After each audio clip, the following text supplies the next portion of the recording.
Jadi baiklah.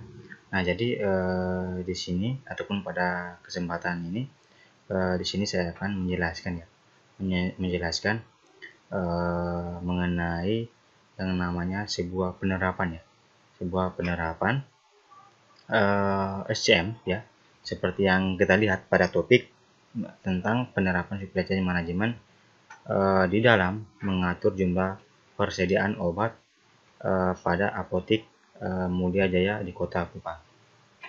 Nah, jadi kemudian tujuan dari pembuatan video ini sebagai pemenuhan tugas ya, pemenuhan tugas ataupun proyek ujian akhir semester pada mata kuliah manajemen rantai pasok. Dan kemudian juga di sini juga terdapat dari identitas saya sendiri dan juga logo instansi. Nah, kemudian langsung saja di sini kita masuk pada bagian slide yang selanjutnya. Nah, jadi di sini kita masuk pada bagian latar belakang. Nah, jadi di sini di latar belakang ini kita akan sedikit menjelaskan tentang sebuah gambaran mengenai yang namanya penerapan supply chain management. Nah, di sini di dalam perkembangan teknologi informasi memberikan manfaat yang besar dan kemudahan, baik segi pengolahan data maupun penyajian informasi persediaan barang yang ada pada organisasi, instansi, atau perusahaan. Salah satu proses bisnis yang dapat dikembangkan melalui teknologi informasi adalah supply chain management perusahaan. Ya. Kemudian pemanfaatan teknologi informasi ini merupakan perilaku untuk menyelesaikan tugas dan meningkatkan kinerjanya, baik instansi pemerintah maupun perusahaan swasta. Semua perusahaan bergerak di bidang industri, jasa maupun manufaktur, yang pada umumnya bertujuan untuk mendapatkan laba yang maksimal dan menekan pada penyaluran sebuah informasi agar perusahaan tetap kompetitif. Nah, kemudian di sini kita masuk pada bagian pembahasan ya mengenai pengenalan dari SCM-nya. Nah, jadi pengertian SCM itu secara umum ya, di mana supply chain management adalah serangkaian kegiatan yang meliputi perencanaan, pengelolaan, dan aktivitas produk dari setiap kegiatan yang telah dijalankan, tentu saja menggunakan strategi biaya yang berbasis efisien, terkontrol, dan mampu meningkatkan keuntungan. Distribusi adalah ya. Nah, jadi ini juga ada sedikit kesamaan ya ataupun hubungannya dengan distribusi, di mana salah satu bentuk bisnis paling tua dalam sejarah perdagangan manusia sejak manusia mengenal sistem barter. Hal ini diketahui sejak zaman feodal, di mana para pedagang mendatangkan barang hasil pertanian di desa menuju pasar di pusat kota. Kemudian tujuan dari penggunaannya ataupun adanya supply chain management ini adalah tujuannya itu untuk mencapai biaya minimum dan tingkat pelayanan yang maksimum.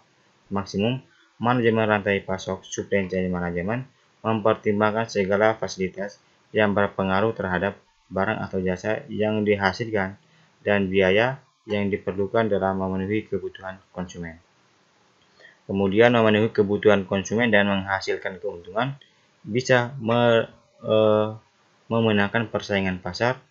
Untuk bisa memenangkan persaingan pasar, maka rantai pasok harus mampu menyediakan barang atau jasa yang murah, berkualitas, tepat waktu, dan variatif. Kemudian ini lanjutannya ya, merencanakan dan mengkoordinasi sebuah kegiatan yang terdapat dalam supply chain management sehingga dapat tercapai pelayanan kepada customer yang maksimal dengan biaya yang relatif rendah. Kemudian yang terakhir ini ya, memaksimalkan nilai keseluruhan yang dihasilkan untuk memenuhi kebutuhan dan pemerintah customer serta meminimumkan biaya secara keseluruhan seperti biaya pemesanan, penyimpanan, dan transportasi. Nah, kemudian di sini kita masuk pada bagian yang namanya metodologi. Nah, jadi dalam melakukan yang namanya sebuah penelitian agar dapat hasil seperti yang diharapkan, maka perlu kerangka kerja penelitian, di mana kerangka kerja penelitian yang dilakukan dimulai dari penelitian pendahuluan, kemudian pengumpulan data, melakukan analisis, perancangan sistem, implementasi, dan pengujian. Tahapan berikutnya harus dilakukan secara linear dari tahap awal. Tahapan berikutnya tidak akan dilaksanakan sebelum tahapan sebelumnya selesai dilaksanakan. Nah, kemudian seperti yang kita lihat, di mana gambar satunya ini tentang kerangka penelitiannya. Nah, jadi inilah tahapan-tahapan yang dilakukan di dalam yang namanya menghasilkan ya, agar penelitiannya itu sukses. Nah, kemudian pada bagian ini adalah bentuk dari penjelasan dari kerangka-kerangka di dalam penelitiannya. Nah, jadi penjelasannya di sini ada penelitian pendahuluan. Nah, jadi penelitian pendahuluan ini di mana yang harus dilakukan adalah mencari tahu yang berhubungan dengan supply chain management yang nantinya dapat dituangkan dalam aplikasi persediaan obat dengan menerapkan yang namanya metode supply chain management yang akan dirancang. Kendala-kendala serta permasalahan apa saja yang terjadi pada perancangan aplikasi ini. Sehingga penentuan permasalahan tersebut, penulis akan mencoba ya mencari jalan keluar untuk permasalahan tersebut. Kemudian di sini kita melangkah pada bagian pengumpulan data. Nah, jadi pada pengumpulan data ini, di mana proses pengumpulan data dapat diperoleh dari wawancara, di mana dengan melakukan tanya jawab secara langsung kepada pemilik apotek untuk memperoleh data dan informasi yang dibutuhkan. Ya, seperti ini ya. Kemudian melakukan yang namanya analisis dan perancangan. Nah, jadi tahapan analisis ini merupakan tahapan di mana menganalisis data yang sudah dikumpulkan. Analisis data dilakukan ya untuk mendapatkan fakta. Kemudian dilakukan analisis proses, di mana tahapan analisa proses ini penulis mengambil keputusan secara subjektif dan intuitif, menimbang berbagai faktor dan kriteria yang mempunyai pengaruh penting terhadap alternatif pilihannya. Lalu kemudian implementasi. Nah, jadi implementasi sistem adalah merupakan ya tahapan meletakkan sistem sehingga siap untuk dioperasikan Kemudian tahapan ini perancangan menggunakan bahasa pemrograman PHP dan database MySQL. Nah, kemudian setelah tahapan implementasi sudah dilalui, maka kita masuk pada bagian yang selanjutnya itu di bagian pengujiannya. Nah, jadi setelah aplikasi dalam aplikasi manajemen persediaan barang atau obat dengan menerapkan metode supply chain management ini selesai dirancang ya, maka dilakukan proses pengujian terhadap aplikasi yang dihasilkan untuk mengetahui apakah aplikasi telah dirancang sudah berjalan dengan benar dan sesuai dengan perumusan masalah yang sudah ditetapkan sebelumnya. Nah, jadi untuk penjelasan dari kerangka untuk penelitiannya ini ya seperti ini untuk proses-proses dan tahapannya. Kemudian kita masuk pada bagian hasil dan diskusi. Nah, jadi pada bagian hasil dan diskusi ini adalah analisa sistem ya, merupakan tahap awal yang dilakukan sebelum tahapan perancangan sistem. Karena pada tahapan ini akan diukur dan dievaluasi kinerja sebuah sistem yang lama. Tujuan dari analisa terhadap sistem yang lama yaitu untuk mendapatkan solusi yang lebih baik dengan melihat kelemahan-kelemahan dari sistem tersebut. Nah, jadi seperti yang kita lihat ya, di mana di sini terdapat sebuah yang namanya use case diagram. Nah, jadi use case diagram ini ya, di mana merupakan sebuah gambaran ya, grafikal dari beberapa atau semua aktor, use case, dan interaksi antara komponen-komponen tersebut yang memperkenalkan suatu sistem yang akan digunakan untuk menjelaskan bagaimana langkah-langkah yang seharusnya dikerjakan oleh sistem. Ya. Kemudian adapun use case yang pada sistem ini adalah ya sebagai berikut. Nah, jadi selanjutnya ini dijelaskan ya fungsi-fungsi dari use case yang ada ini, dan serta dengan aktor-aktor yang di bagian seperti yang kita lihat di gambarnya. Nah, kemudian di sini kita sedikit menjelaskan ya definisi dari aktor yang terdapat di dalam use case tadi. Nah, jadi aktor yang pertama tadi itu adalah kasir. Nah, jadi sebagai aktor yang mengelola bagian penjualan pada sistem. Kemudian di aktor yang kedua ini ada gudang ya. Nah, jadi di mana aktor yang gudang ini ya sebagai aktor yang dapat melakukan mengelola stok barang dan pemesanan barang. Kemudian aktor yang terakhir ini adalah pemimpin ya. Pemimpin ini sebagai aktor yang hanya dapat melihat laporan penjualan, kemudian pemesanan, dan melihat sebuah stok barang. Nah, seperti itu kurang lebih sih penjelasannya, definisi dari aktor yang sudah diterapkan tadi.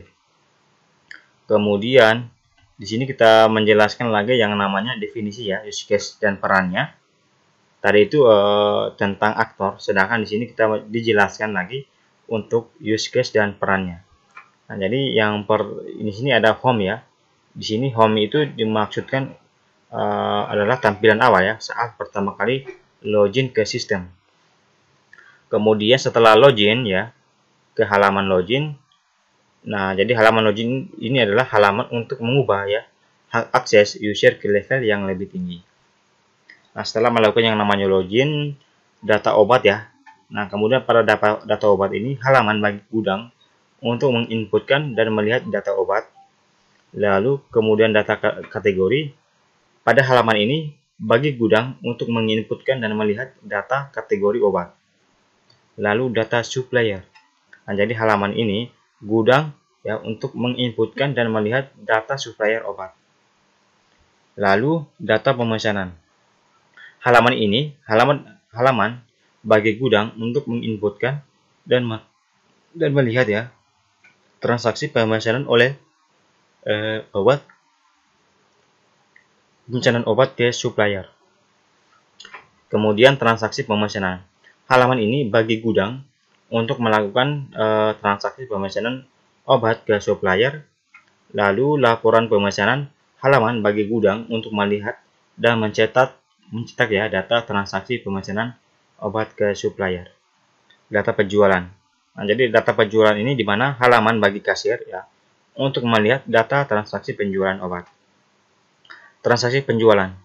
Halaman bagi kasir untuk melakukan transaksi penjualan obat. Lalu yang terakhir itu laporan penjualan. Nah, jadi pada laporan ini ataupun halaman bagi kasir untuk melihat dan mencetak laporan penjualan. Nah, jadi di sini dijelaskan ya, sudah dijelaskan definisi dari tiap-tiap use case dan perannya yang sudah kita terapkan sebelumnya. Kemudian di bagian kelas diagramnya. Nah, jadi ini adalah bagian kelas diagramnya. Nah, jadi kelas diagramnya ini berfungsi ya untuk menggambarkan struktur sistem dari pendefinisian kelas-kelas yang akan dibuat untuk membangun sebuah sistem serta menggambarkan hubungan antara tabel-tabel yang ada pada database. Nah, jadi ini adalah sebuah database ya yang nantinya kita buat apabila sebuah sistem itu dirancang ya dan dibangun pada bagian-bagiannya seperti itu. Kemudian implementasi sistem. Nah, jadi implementasi sistem adalah ataupun merupakan suatu tahapan dalam daur hidup sistem, di mana pada tahapan ini telah meletakkan sistem informasi supaya siap untuk dipakai. Untuk masuk ke dalam sistem, kita perlu login terlebih dahulu dengan cara memasukkan username, password, dan level yang benar. Apabila username, password, dan level tidak valid, maka user tidak dapat mengakses sistem. Seperti ini. Nah, kemudian di sini kita masuk pada bagian penghujung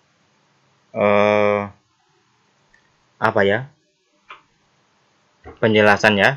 Nah, jadi di sini kita masuk pada bagian penutupnya. Nah, jadi pada bagian penutup ini di sini kita dapat disimpulkan bahwa di mana berdasarkan penelitian yang dilakukan, maka dapat disimpulkan bahwa penerapan sistem inventory dengan menggunakan metode supply chain management dapat membantu pihak apotek dalam mengelola persediaan obat, serta sistem inventory dapat mengatur pengelolaan data penjualan dan pemesanan obat menjadi lebih efektif, serta dengan sistem ini mampu melakukan integrasi data persediaan sehingga dapat mempermudah dalam pengelolaan data baik dari pihak apotek maupun supplier. Kemudian adapun unsur sarannya di sini, di mana pengembangan penelitian ini dapat dilanjutkan dengan memperluas dengan sebuah ide yang lebih luas, yang lebih luar, dan di dalam meningkatkan kualitas pada sistem yang diterapkan dalam supply chain management. Kemudian selanjutnya itu pengembangan dan pelatihan sumber daya manusia akan lebih memahami dan memanfaatkan teknologi perlu ditingkatkan. Nah, jadi untuk penutupnya itu ya, ada kesimpulan dan sarannya itu ya kurang lebih sih seperti ini. Dan kemudian masuk di akhir video. Nah, jadi mungkin ya kurang lebih seperti itu ya mengenai penjelasan tentang ya penerapan supply chain management dalam mengatur jumlah ketersediaan obat pada Apotik Muda Jaya yang ada di Kupang ya. Seperti ini. Nah, tentunya dengan perannya teknologi zaman ini ya, tentunya dibutuhkan yang namanya sumber daya ya, manusia yang dibutuhkan untuk kedepannya. Yang termasuk itu pintar ya di dalam melakukan apa ya? Pintar yang dimaksudkan itu untuk memahami ya penggunaan ataupun peran dari teknologi ini. Nah, jadi mungkin kurang lebih seperti ini mengenai penjelasan singkat ya tentang penerapan supply chain management pada apotek ya yang ada di Kota Kupang. Ya, pada Apotik Muda Jaya Kota Kupang. Jadi kurang lebih seperti itu, dan sekian dan terima kasih.